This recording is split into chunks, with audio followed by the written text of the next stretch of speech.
नमस्कार.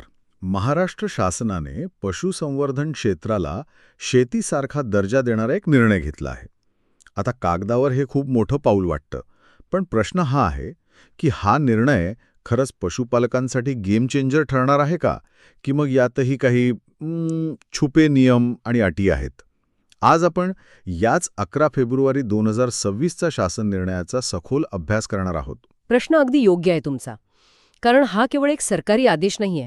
याची मुळं थेट नीती आयोगाच्या 2021च्या अहवालात सापडतात.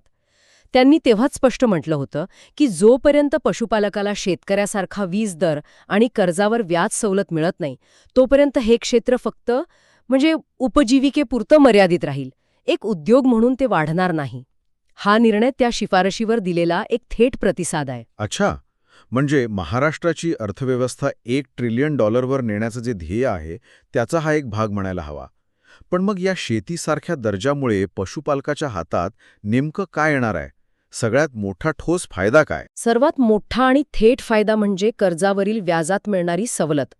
पशुपालक जेव्हा खेळत्या भांडवलासाठी बँकेकडून कर्ज घेतील, तेव्हा त्यांना व्याजदरात सरळ सरळ 4% सवलत मिळेल. एक मिनिट, खेळते भांडवल म्हणजे काय हे आपण जरा सोप्या भाषेत सांगूया का? हो, नक्कीच. खेळता भांडवल म्हणजे रोजच्या खर्चासाठी लागणारा पैसा. म्हणजे जसं की पशुखाद्य विकत घेणं, जनावरांसाठी औषध पाणी करणं किंवा मजुरी देणं. या खर्चांसाठी घेतलेल्या कर्जावर आता कमी व्याज लागेल. ठीक आहे, 4% सवलत ऐकायला खूप चांगली वाटते, पण सरकारी योजनांमध्ये नेहमीच परंतु आणि किंतु असतातच. यात अशा काही अटी आहेत का ज्या लहान पशुपालकांसाठी अडचणीच्या ठरू शकतात? हो, आणि त्या महत्त्वाच्या आहेत. पहिली अट म्हणजे लाभार्थ्याने केंद्र किंवा राज्याच्या इतर कोणत्याही अशा व्याज सवलत योजनेचा लाभ घेतलेला नसावा. आणि दुसरी जी सर्वात महत्त्वाची अट आहे ती म्हणजे सर्व जनावरांची नोंदणी भारत पशुधन या सरकारी पोर्टलवर करणं बंधनकारक आहे. भारत पशुधन पोर्टलवर नोंदणी हे फक्त एक प्रशासकीय काम आहे की यामागे काही मोठा विचार आहे? नाही. यामागे एक मोठा धोरणात्मक विचार आहे. ही केवळ कागदोपत्री प्रक्रिया नाही. या नोंदणीमुळे सरकार एक मोठ्या असंघटित क्षेत्राला संघटित करतंय. अच्छा. देशात किती पशुधन आहे, त्यांची उत्पादकता किती, आरोग्य कसं आहे, याचा एक प्रचंड डेटाबेस तयार होतोय. बरोबर.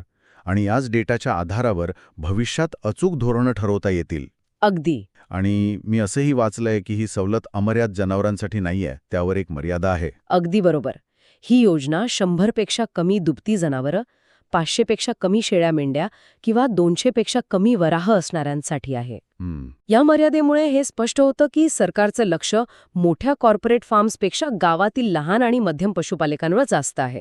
एक साधं उदाहरण घ्या. गावातल्या एखाद्या तरुणाला 10 गायींची डेअरी सुरू करायची आहे. आधी त्याला बँकेकडून कदाचित 12% व्याजाने कर्ज मिळालं असतं. आता या योजनेमुळे त्याला तेच कर्ज 8% दराने मिळेल. त्याच्यासाठी ही खूप मोठी गोष्ट आहे. हे सगळे ठीक आहे, पण माझ्या मनात एक वेगळाच प्रश्न येतोय.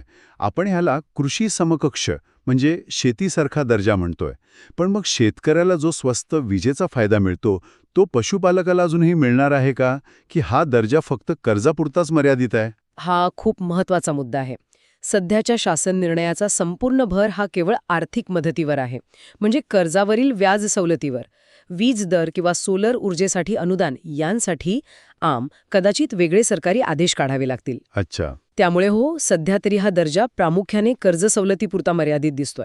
तर या चर्चेतून एक गोष्ट स्पष्ट होतीये. सरकारने पशुपालकांना आर्थिकदृष्ट्या सक्षम करण्यासाठी एक महत्त्वाचं पाऊल उचललं आहे. पण या शेतीसारख्या दर्जाच्या घोषणेमुळे पशुपालकांच्या अपेक्षाही वाढल्या आहेत. नक्कीच. कर्जावरील व्याजाचा भार कमी झाल्याने या क्षेत्रात व्यावसायिकता वाढेल यात शंका नाही. पण संपूर्ण समकक्ष दर्जा मिळवण्यासाठी अजून बराच पल्ला गाठायचा आहे. या शासन निर्णयाने कर्जावरील व्याजाचा प्रश्न सोडवण्याचा प्रयत्न निश्चितच केला आहे, पण कृषी समकक्ष दर्जा या शब्दांमुळे पशुपालकांमध्ये एक अपेक्षा तयार झाली आहे की त्यांना वीज दरासारखे इतर फायदेही मिळतील. आता प्रश्न हा आहे की सरकार या अपेक्षा पूर्ण करण्यासाठी नवीन निर्णय घेणार की हा दर्जा केवळ एका सवलतीपुरताच मर्यादित राहणार? हा एक विचार करण्यासारखा मुद्दा आहे.